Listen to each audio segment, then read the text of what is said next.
โอ้6-7 เดือนแล้วบ่ได้มาเฮือนมาศาลเฮ้ยอ้าวมาแล้วบ่เฮ้ยมาแล้วไปอ้าวสิไปไสเข้าห้องจี้เอ้าข่อยอดอยากปากมองมาหลายมื้อหลายเดือนเนี่ยได้นี่โอ้ยเจ้ากระโพดมาฮ้อนเฮือนกะสิเก้เข้าห้องโลดห่วยแนวข่อยหิวนอนไปนะโอ้ยหาก็มาฮ้อนนั่งรวมกันก่อนโอ้ย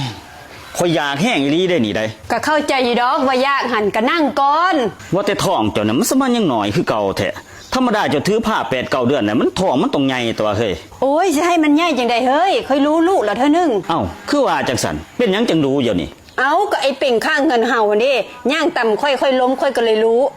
อ้าวเพิ่นว่าจังซั่นบัดนี้ข่อยสิไปเอาเรื่องเอาล่าเพิ่นเบิ่งเท่านี่เฮ็ดลูกข่อยรู้เพิ่นคือบ่รับผิดชอบอีสังโอ้ยเรารับผิดชอบอยู่แล้วมันรับผิดชอบจังไดล่ะเราก็เฮ็ดลูกแทนเฮาหั่นติเฮ้ยมันเฮ็ดจังไดโอ้ยเราเที่ยวมาหาค่อยกูคื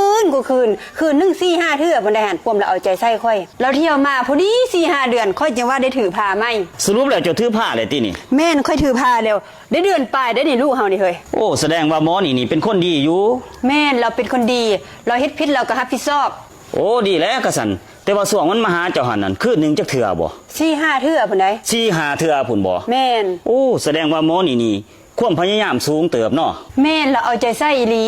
บางเทื่อตอนเช้าเราก็มาตอนเที่ยงเราก็มาตอนแลงเราก็มาบางมื้อเราก็ค้างคืนเลยบ่เมื่อหาลูกหาเมียเลยความเราเอาใจใส่โอ้ดีแล้วกะสันถือว่าดีแหละโอเคหมอนี่